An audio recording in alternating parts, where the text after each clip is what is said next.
So, kia ora, good diamond. Welcome along to what is, I suppose, episode 34, or the last review episode of this database playthrough series. So if you're watching this on YouTube, the day it goes live, then congratulations, because Satisfactory 1.0 is coming up tomorrow. And I hope you're all going to have a lot of fun, and maybe you can get some tips and tricks from the series of videos I've made over the last couple of months. If not, then maybe I can give you a bit of a tip from this review that we're going to go through now. So this is just to go through and show you what I started off, or how I started off and did this this playthrough here, which took around 20 hours, just under 20 hours, and see how far we got. And we'll go through and I'll give you the tips and tricks that I think are worthwhile for when you're starting up a new base.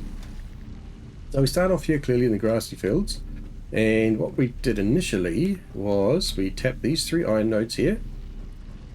They're all with Mark 1 miners running at 60 ore per minute, and we set up a bank here of 9 smelters. The reason for doing the 9 smelters is so that we can underclock them. Sort of thing. The first thing to get out of the way is some man research. But we underclock them to 22.2222%, and that means we can run all of these items, these smelters, at the same rate, and we can produce 60 ingots per minute, but at a much lower energy cost than what you get if you try and run 2 of them at 100%. You can see another short video. I'll try and link it in the cards if I've managed to do it by then. And we have a fully balanced setup here, which is quite easy to do for these 9 items, and this ensures that we have a very, very flat power curve, which is very useful in the early game when you're running on biomass generators, of course. So I did these 3 iron nodes here. We also tapped the copper node, so I'll go over and show you.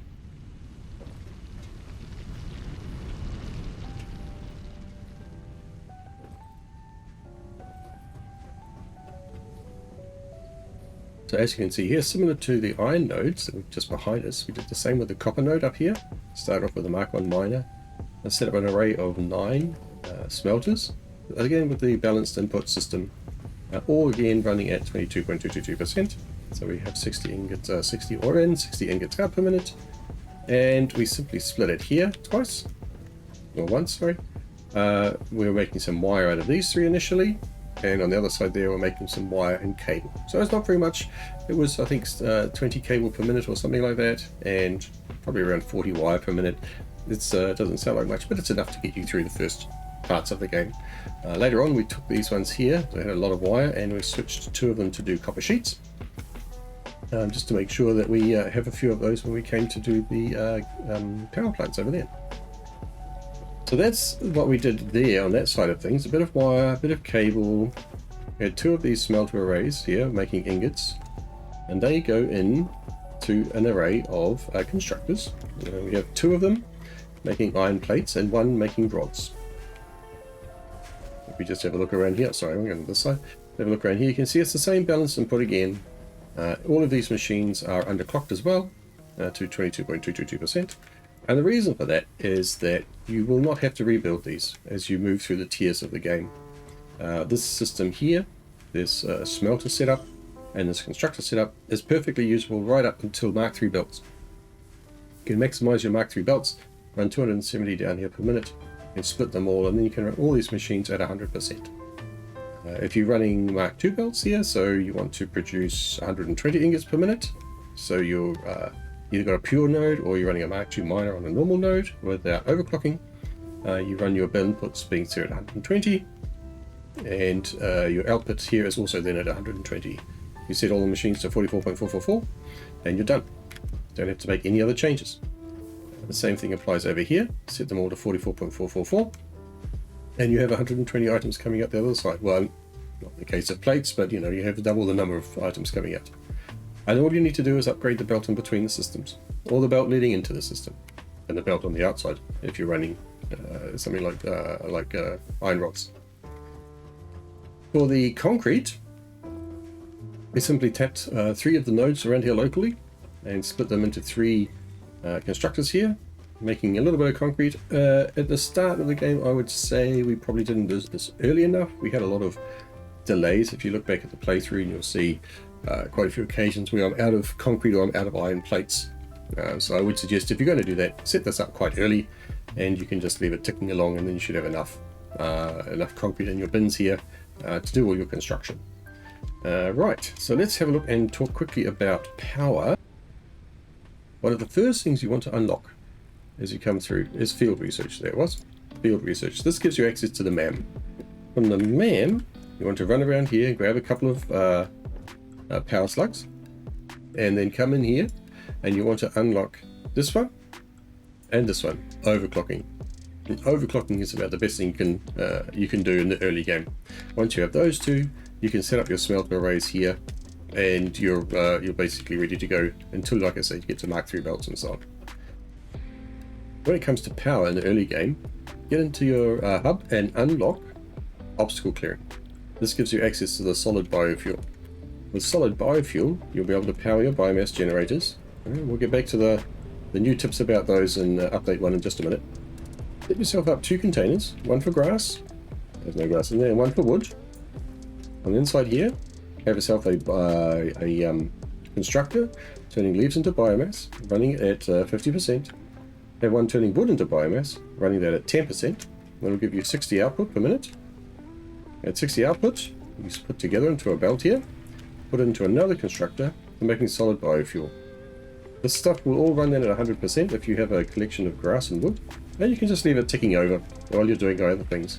I would suggest you have a biomass burner especially set up for this, so that you don't risk running out of biomass, running out of solid biofuel while you are building your base.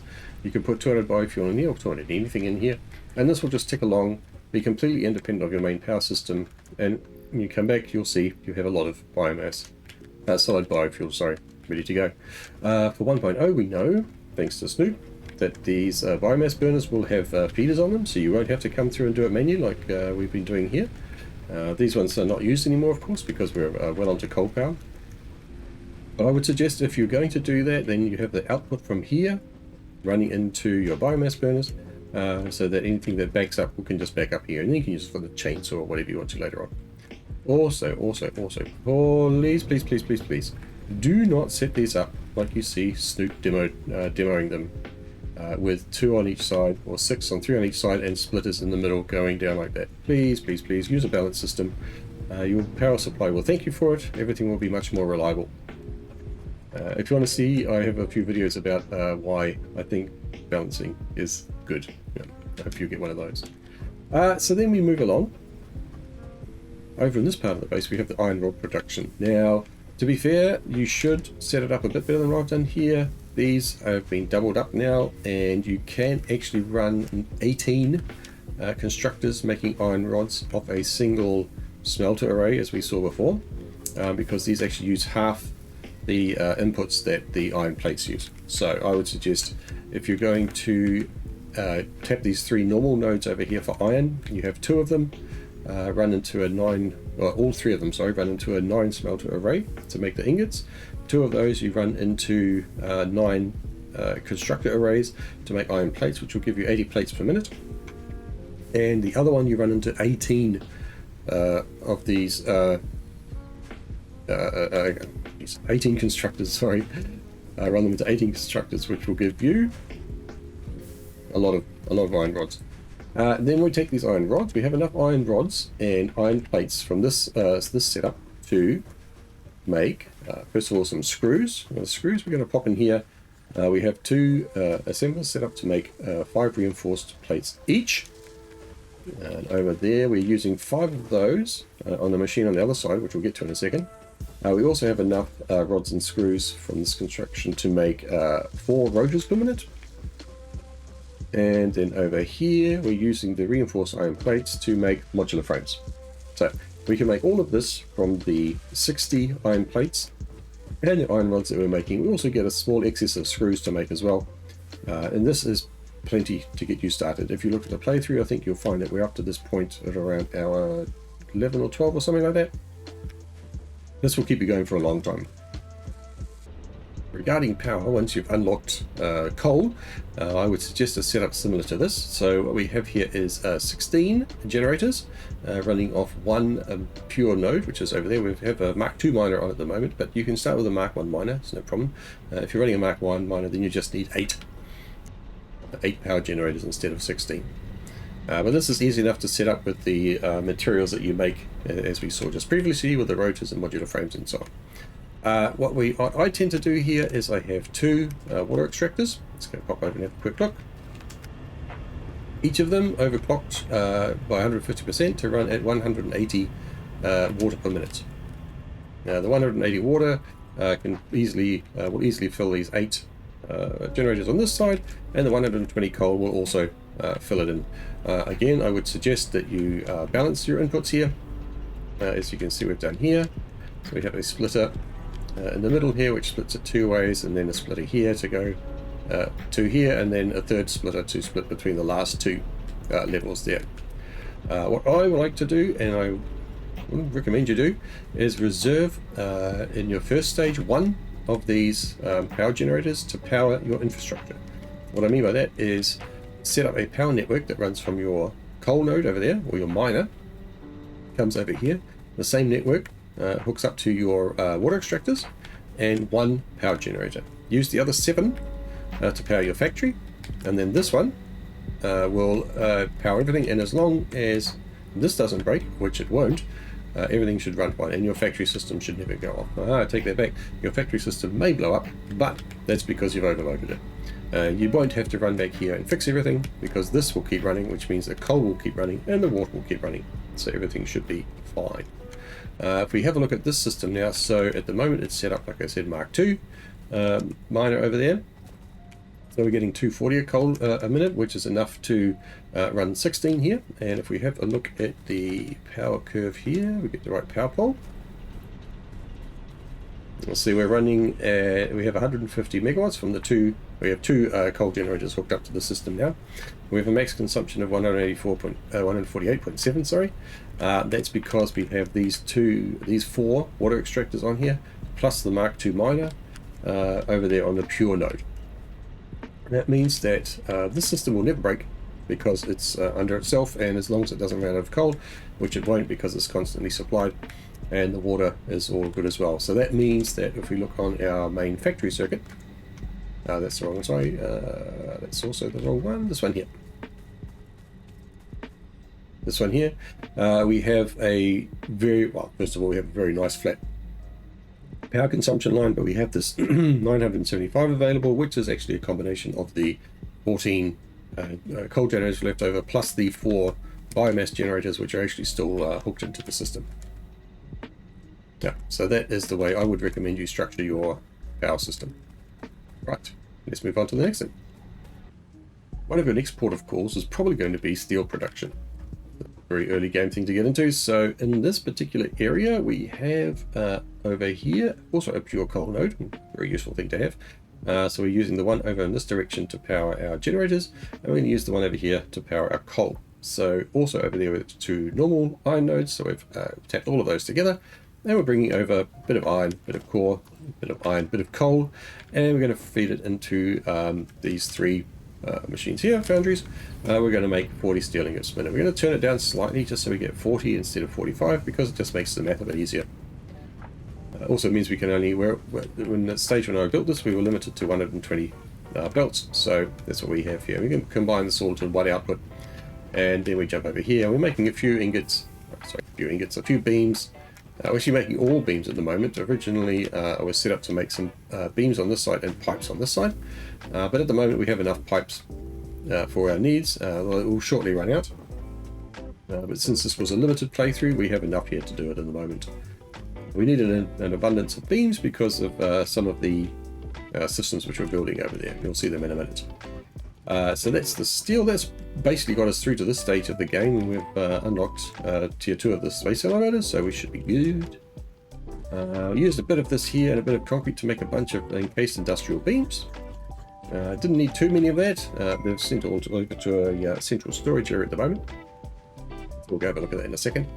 But yeah, then I should say what we started to look at was getting ready to unlock some space elevator levels. So the first thing we did is we looked at the automated wiring, and for automated wiring you need a bit of wire and a bit of cable. So we jumped over to this part of the world and tapped a couple of nodes over here, or tapped the coal node, sorry, not the coal node, the copper node over here, and we used that again with our 9 smelter array. These are not set to 22. These are set to 33% because we want 90 ingots per minute here to deal with this. So we need a little bit of wire and a bit of cable. So a very simple setup. We're just making, I think it's, I'm not sure how much it is actually. A bit of wire, a bit of cable. I think it's 40 cable we need and 60 wire. I think we need 50 wire, something like that. So let's see how much we're making here. 30, 60 cable. We're actually only using 50 of it, so we're overflowing a bit of it into the central storage. Yeah, so we set that up, and then let's go have a look at the area where we're actually making the automated wiring. Also means with the unlocking of steel, you get access to stages and things like that. So we have a little setup here. We're taking some of those steel pipes, sorry, and come over here, have a quick look. We have a small assembly here, which is just making 5 stages per minute. We're not using them all, so we're just overflowing them into a central storage area. We have our wire and cable coming in here, so in a mixed line, we just split it on the end. We send the wire into here, we send the cable into here. If we can get to the thing, here it is, sorry. We make 2.5 automated wiring per minute. And for the levels that we are knocking off, you only need 100, so it doesn't take very long to put this together. Any excess, we just jump off into this line here, so a stator, a bit of wiring, a bit of cable, and it goes off over to the central storage area. So let's have a quick look at that.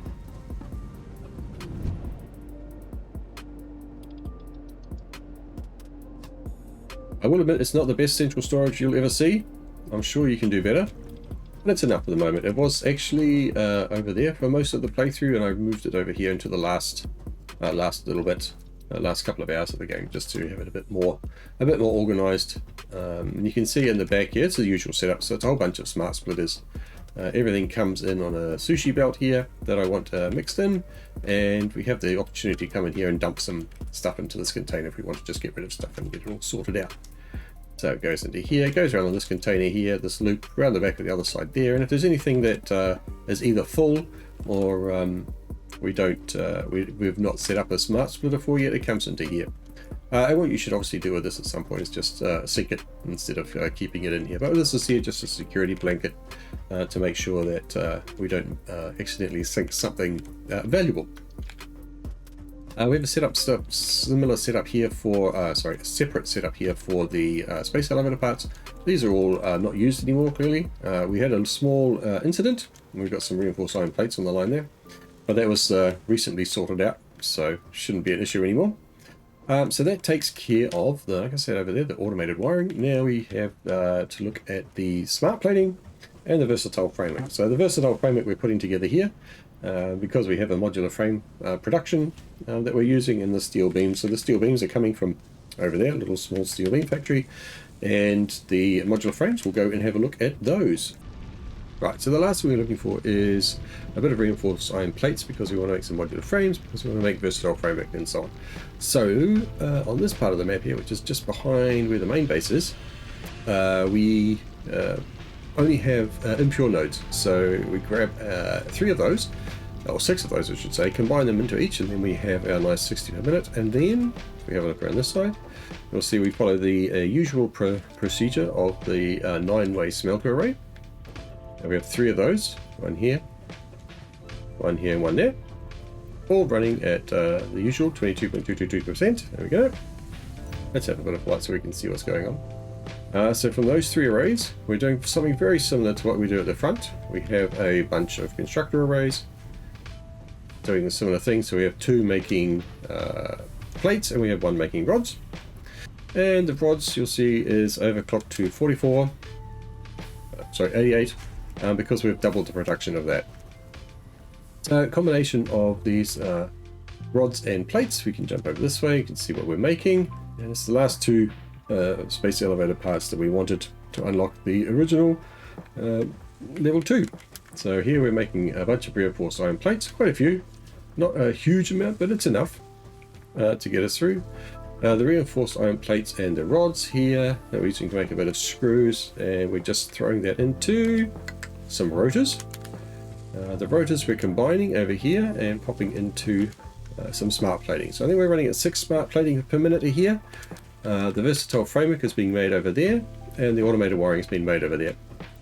As a side junction here, we're also making a few modular frames from the reinforced plates and rods that we have left over, and that's to, as you see, to make the versatile framework there, and any excess ones are just being put into our central storage area. So that just about covers the main base. With the starter base. We'll jump back over to the start here and we'll take a little tour through. Alright, so let's take a little flyover the parts that we just had a look at before. Here you can see our iron smelter arrays. In the background there is the copper smelter array. Over here we have a bit of wire and cable production. Over here we're making some iron plates, some more iron plates. Over here is our power generation stuff. We're making the solid biofuel.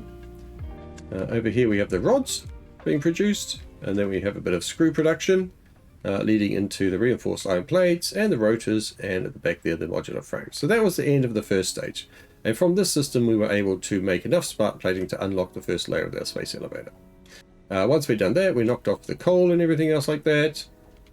So we set up the coal power plants over here. We grabbed the steel production running over here. And once we had enough of that, we started to put down some hypertubes. Once we got a bit of traveling sorted out, we come over here, we set up our wire production over here for the automated wiring, which we tapped straight into our steel pipe production. And then we moved over into this area where we started setting up our iron production again, iron plates, iron rods, and moving them over into this area here where we have a little bit of caterium wire being made actually. And we're making some smart plating, and we're making the modular frames to send over to our versatile framework production facility. And that's about it. One small thing over here, a bit of caterium going on, just to make some quick wire, and then we switch the ingots around to be used for the wire to make the stitched iron plate recipe, which is a great recipe. I thoroughly recommend you get that. And that's it. I'm going to set up the storage area, and that's the end of our base. If you've seen my episode 13 in this playthrough, where I go through the recommendations of what I think I would do differently, or what I think you should do differently, that's not really changed very much. I would suggest you have a central storage area similar to this. Clearly you don't have access to the industrial storage units at the start of the game, but you have the normal ones. And find yourself a good spot and set it up like this, because I ended up moving mine from here down to here, and it was a bit annoying. Hypertubes, I recommend you do something like have a central hypertube area somewhere where you can jump in and out and get around, and hypertube as much as you can together. It's much easier than walking everywhere. In terms of right at the very start of the game, make a lot of plates. A lot of concrete, because you need it for putting down your foundations. Aside from that, if you've got any other things you'd like to see, let me know. Otherwise, I wish you a lot of fun and good luck with your playthroughs that are all going to start tomorrow, I guess, when 1.0 comes out. I hope you come and join me on my stream at twitchtv.com/Nekalad, and yeah, hope to see you there one day soon. All right, thanks very much. Take care. Bye.